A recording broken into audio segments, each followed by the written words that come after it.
Hi everyone, I'm Chen. 大家好，我是崔晨 and this is A Day in Beijing. Picture this. Late December, 4 a.m. in Beijing. A man walks through the darkness towards a stone altar in the minus 20 degrees. He has not eaten in 3 days. He has not spoken to anyone for 3 days. He's wearing ancient robes. And when he reaches the altar, he kneels and prays. This is the Emperor of China, and right now he is afraid. Welcome to Temple of Heaven. We have covered where the court lived, how they protected themselves, where they escaped to in the summer, and now the place where none of the power mattered. Because at the Temple of Heaven, heaven outranked everyone. This series is consisted of 2 episodes. This one sets the scene. What is this place? What religion is this? Why does it matter so much? And what the building itself means. And the second episode of this series is your walking companion, like the one for the Forbidden City and for the Summer Palace. I will walk you in from the South Gate, come out from the North Gate. Same route the Emperor would walk. Practical tips and ticket links are in the episode 2 as usual, and they will be in the show notes. And if this is your first time listening to A Day in Beijing, welcome! Hit the follow button so you don't miss the next episodes. And if you have been here since the Forbidden City, I see you and thank you so much.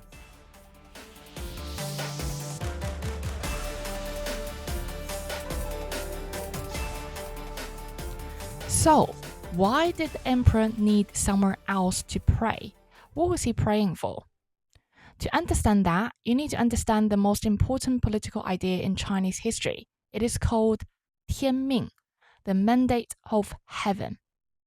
The emperor's right to rule came from the heaven, from a supreme authority above everything else in the world. But that authority came with condition. You had to rule well.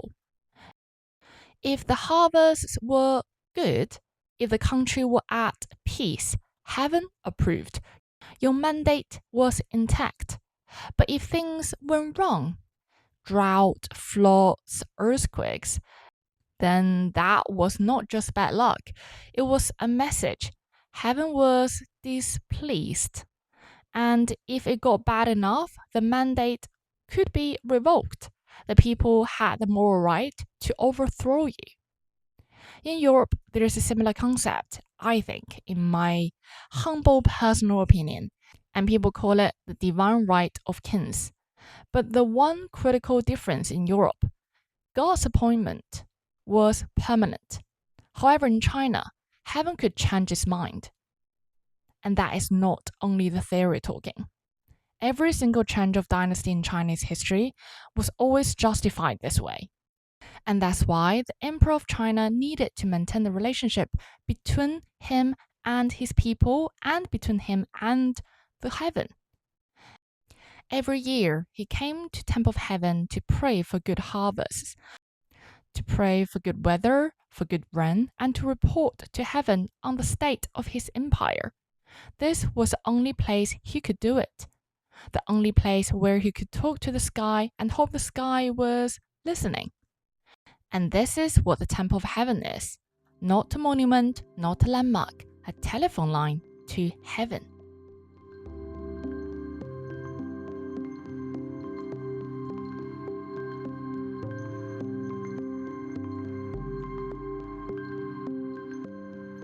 And here is what makes it unusual. What happened at Temple of Heaven is not Buddhism, it's not Taoism, it's not Confucianism. It is older than all of them. It is called 祭天 in Chinese, heaven worship, one of the oldest spiritual practices in Chinese civilization. It goes back to the Shang dynasty, around 1600 BC, over 3,000 years ago. Buddhism did not arrive yet in China until the 1st century of AD, However, 祭天, heaven worship, was there already. The belief of 祭天 can be summarized in this way. There is a supreme authority, 皇天上帝, the supreme heavenly emperor. And what he does? He governs the nature world, everything in the world, the season, the weather, the harvest, life, death, and that is highly connected to what an emperor is in China, because the emperor was only the bridge between heaven and people.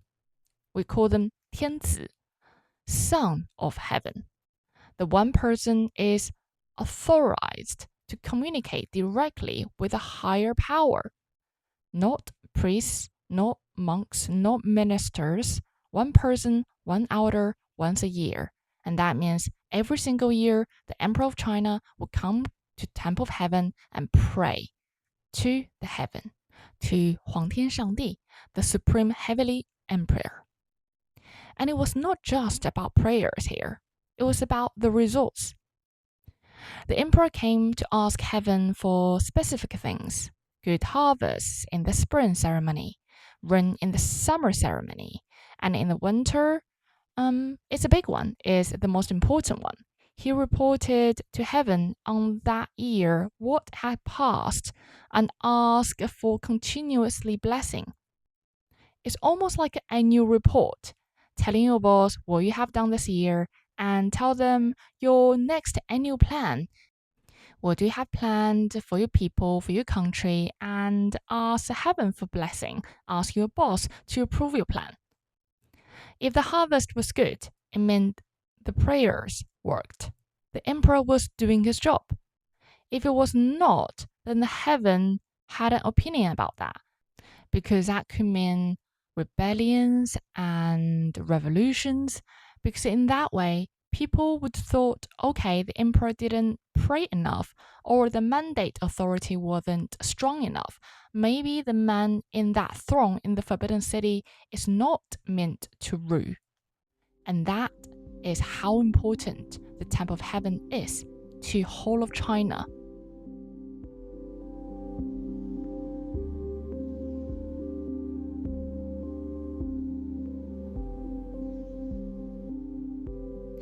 The Temple of Heaven is just like any other significant building compound or architecture compound in China, in Beijing. Nothing is a random choice. Everything is a deliberate plan and decision. And that's why we need to talk about the Chinese cosmology system first.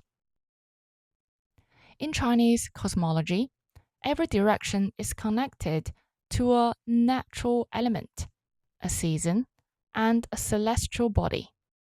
The universe mapped onto a compass. Now let's talk about 4 directions one by one. South is connected to fire and summer, the hottest direction. And that is where the Temple of Heaven sits, the highest authority, the supreme force above everything. North is connected to water and winter, the coldest direction. And that is where the Temple of Earth sits, the ground beneath your feet. Then you go east. We believe east is where the sun rises. Hence is connected to spring, new growth, new light. That is the Temple of the Sun sits, for worshipping the sun and praying for the return of light after winter. Last but not the least, we go west. West is where the sun sets. It is connected to autumn, harvest, the turning of the year. That is the Temple of the Moon, sits in Beijing. It's for worshipping the moon and marking the shift of abundance to rest. 4 temples, 4 directions, 4 seasons, and 4 elements. The city itself is like a coded map in Chinese cosmology. Temple of Heaven is down the south, means summer and fire, means supreme authority. and that was always the biggest and the most important out of 4 temples. This system was not always 4 separate places. When Emperor Yongle built the Temple of Heaven in 1420, heaven and earth were worshipped together in the same temple, one complex called 天地坛, Heaven Earth Temple. About 100 years later, Emperor Jiajing decided heaven deserved its own space, and that's when he separated them. He built Temple of Earth in the north, added the Temple of the Sun and the Moon after, and that's when we got the Temple of Heaven, Temple of the Earth, Temple of the Sun and Moon, 4 temples, 4 directions in Beijing. Although we're only talking about Temple of Heaven in this series, but I do highly recommend to go check out the rest of the temples in Beijing. Now they turn into parks for local communities, and some of them still preserve the historical architecture style. And it's very different from Temple of Heaven because it's less touristy, although it just got the same amount of significant historical reasons to visit. But when you visit, you can experience much more local side of Beijing. And that's why if you have time, definitely go check it out.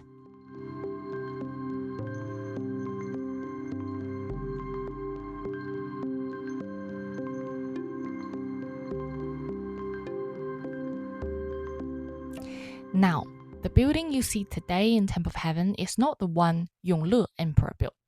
It has been rebuilt, reformed, and reimagined by 4 different emperors across 400 years. And each one changed it because he had a different idea how he could talk to heaven. Yongle Emperor, you probably heard his name before if you've been listening to this series. Yongle Emperor was also the same person who commissioned to build the Forbidden City. If you want to know when and how and why, go back to listen to our first episode of the Forbidden City. I highly recommend. Okay, now back to the Temple of Heaven. Yongle Emperor built the original one in 1420. At this point, heaven and earth were worshipped together. Same building, same ceremony. The main hall was rectangular because it had to represent both. Think of it as a joint prayer, heaven above, earth below, all under one roof.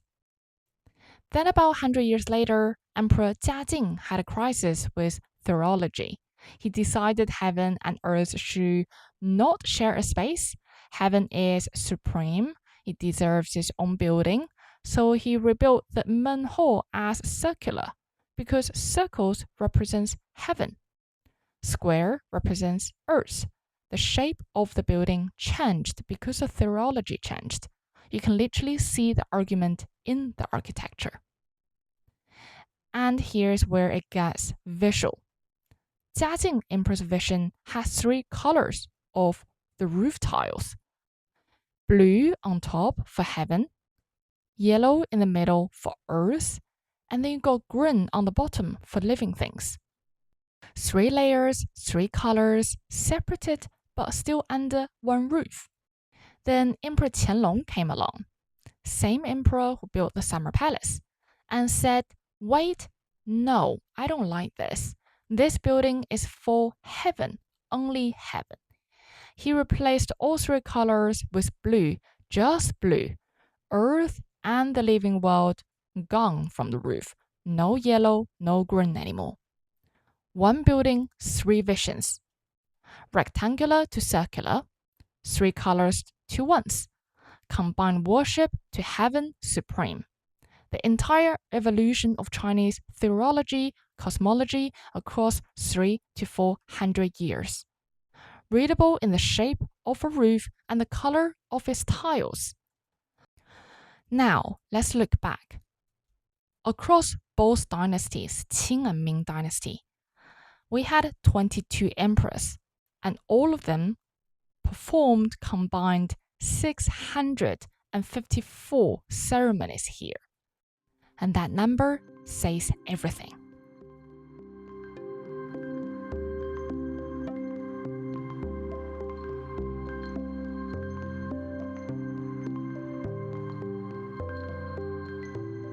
Now picture the layout from above, from a bird view.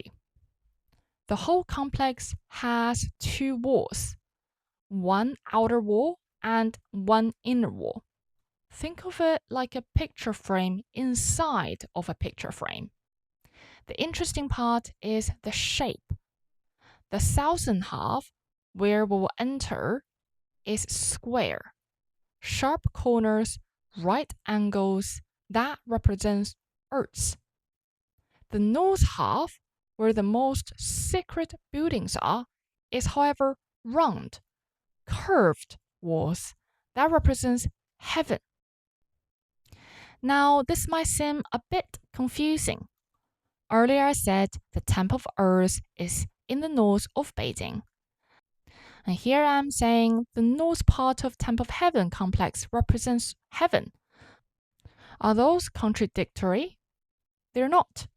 But it took me a while to get my head around it too. Across the city, the four temples are placed by directions. Heaven's temple in the south, Earth's temple in the north. That is a city scale map. But when we're within this complex, within the Temple of Heaven, the layout uses shapes, not direction. Square walls in the south represents Earth. Rounded walls in the north represents heaven. Two different symbolic systems. One uses direction across the city, the other one uses shapes within the complex. Both point to the same idea, Earth below, heaven above.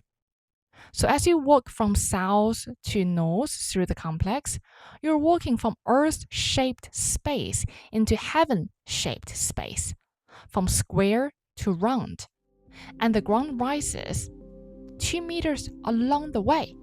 You're physically ascending.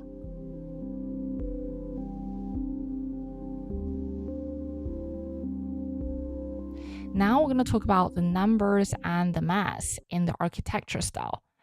This really blew my mind, but at the same time I have to say I'm really bad at math. So I'm really going to try my best here to bring you to this Chinese cosmology in terms of how they portray universe in numbers. Let's now talk about the Hall of Prayers for Good Harvest. It is the most iconic triple-roofed circular building at the north end of the Temple of Heaven. It's not just beautiful, it is a code. The builders put the entire Chinese understanding of time, space, and natural world into one wooden structure. It's 38 meters high and 32 meters across, built entirely without one single nail. The wooden structure holds together through interlocking joints. 600 years of Beijing of earthquakes, rains, and floods and drought still standing. Let's now take a look inside of the Hall of Prayer for Good Harvest. Inside, there are 3 rings of pillars. Every one means something different. Innermost ring, it has 4 massive columns, glided in gold, and we call them dragon well columns. They represent the 4 seasons: spring, summer, autumn, and winter. 4 pillars holding up the center of that building, the way 4 seasons hold up the whole year. And then let's take a look of the middle ring. The middle ring has 12 columns painted in red, and it represents the 12 months. And then you got the outer ring, 12 more columns, the 12 traditional Chinese hours. That's what we call them here. In ancient China, a day was not split into 24 hours, it was 12, each one 2 hours long. And each of these 12 hours has its own name. And those 12 pillars in the outer ring represents these 12 hours. Now let's take a look of all the numbers we just talked about. We got 4 seasons, 12 months, then 12 hours. And let's say 4 plus 12 plus 12 equals 28 pillars, and 28 is not random. In ancient Chinese astronomy, the night sky was divided into 28 star groups, a bit like how Western astronomy has 12 zodiac signs, but Chinese mapped out 28, and we call them 28星宿, the 28 lunar mansions. The 28 pillars represent the entire night sky. And that's what this 28 pillars we just went through with you represents, that sits within these 3 rings. And that's only the first floor. If we take a look on the second floor, you can see 8 more short pillars. 28 plus 8 equals 36. In Chinese spiritual tradition, there are 36 heavenly guardian spirits. Think of them as celestial protectors. The building now represents the sky and the forces guarding it. Outside of this hall, a covered corridor connects the sacred kitchen to the altar. Exactly 72 rooms. In the same tradition, 72 earthly guardian spirits. Okay, what would happen if we, let's say, adding the 36 heavenly spiritual guardian from the sky and the night from the first floor with the 72 earthly guardian spirits together? You get 108. And 108 keeps appearing in the whole of Temple of Heaven. What does it mean? The Chinese calendar has 12 months, 24 solar terms, and 72 micro-seasons. In the West, we mark 4 turning points in the year. And given China has always been a big farming country, our agriculture needed more precision than that. So we divided the year into 24 periods, each marking a specific shift in the weather. Names like rainwater. And each of those 24 seasons that designed for agriculture purposes is divided into 3 even shorter periods, roughly 5 days each, tracking the smallest change in nature. Wild geese return north. Peach trees blossom. Thunder begins. We have 72 names like this. 72 micro-seasons, the year in ultra-high definition. And what do we have here? We have 12 plus 24 plus 72 equals 108 again, the same number.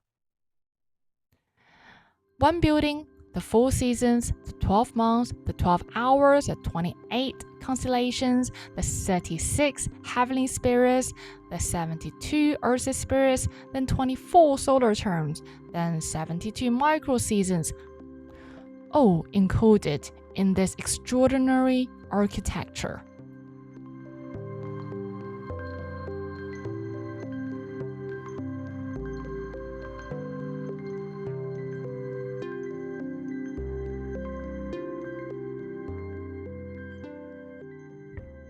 So what did it actually look like when the emperor came here? The winter solstice, late December, the shortest day of the whole year and the most symbolically powerful day. In Chinese cosmology, the winter solstice is a moment where darkness reaches its peak and the light begins to return.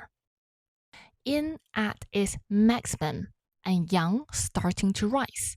It is the turning point of the whole year. If you're going to ask heaven for a fresh start, for another year of blessing, this is the day the world starts getting brighter and brighter again. The ritual started days before. 3 days of fasting, no meat, no alcohol, no entertainment, no nothing. The first 2 days of the fasting were inside of the Forbidden City. On the 3rd day, the procession would start. The emperor rode from the Forbidden City to the Temple of Heaven in a satin chair, curtains embroidered with golden dragons. Thousands would follow.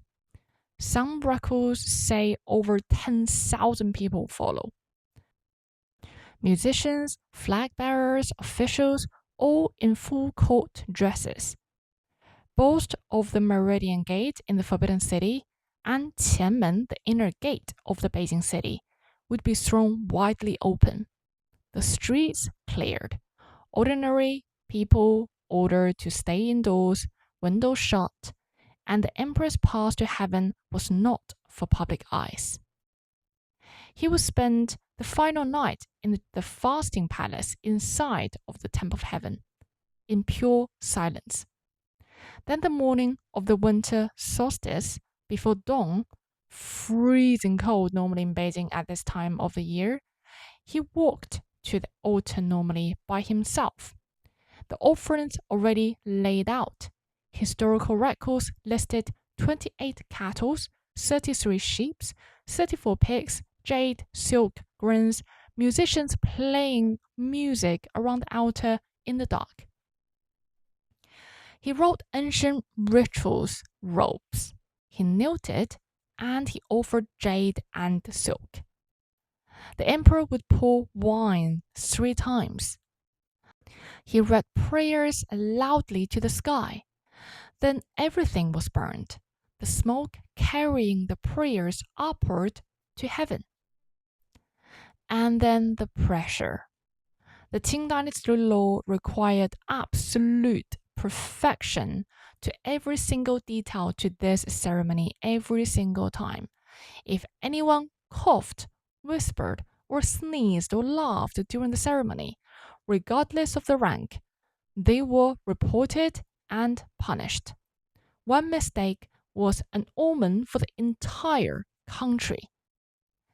Remember what was happening to China? The Opium War had humiliated the country, foreign powers carving up territories, Japan modernizing at terrifying speed, and we had the first Japan-Sino War.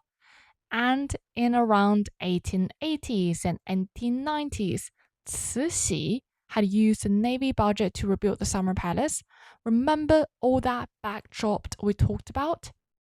In 1889, the whole prayer for good harvest was struck by lightning and burned to the ground.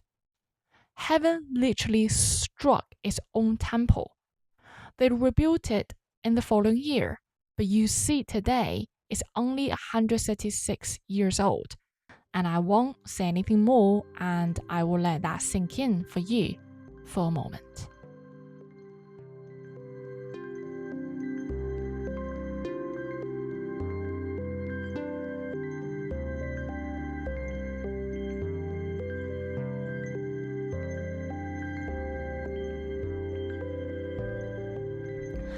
At the very last ceremony in the Temple of Heaven in 1914, the Qing dynasty had fallen 3 years earlier before this. A military leader named Yuan Shikai was trying to establish himself as a new emperor. He came to the Temple of Heaven, wore the ceremonial robes, and performed the ritual. 22 emperors had stood on that altar before him across 500 years. After 2 years that he performed that ceremony in Temple of Heaven, he passed away. And then the ceremony had never been performed here again, ever. But the Temple of Heaven did not stop mattering to the whole of China. When foreign leaders visiting Beijing, the Chinese government chose very carefully where to take them, and the choices always means something behind. In 2017, when President Trump first visited China, President Xi took him to the Forbidden City, where the ancient Chinese power lies. And in May this year, 2026, Trump came back, and this time, President Xi took him to Temple of Heaven. They stood together in front of the whole prayer for good harvest, the same building where those 22 prayers had prayed. The Forbidden City shows power. The Temple of Heaven shows where that power comes from. Taking a foreign leader from one to another, 8 years apart, I don't think that's an accident. How you read that message is up to you, But the fact is that 600-year-old altar is still the backdrop for the most important diplomatic moment in the world. Tells you something about this place. The Temple of Heaven is not a museum. It never stopped doing its job. Next episode, I'm walking through the Temple of Heaven. Same route the emperor walked. If you know someone planning a trip to Beijing or someone who just find this interesting, send this podcast to them. Or drop a comment on Spotify or YouTube or whatever platform you're listening. What is the oldest spiritual tradition in your culture? I read every single comment and I genuinely just love hearing from you guys. All your messages to me on Instagram, through DMs, really keep me going. And if you have not already, hit the follow button and tap the bell so you never miss an episode. New episodes every Wednesday. If you have a story to tell about Beijing, about China, join me on this podcast. This is A Day in Beijing. Thanks everyone. I'll see you in the next episode.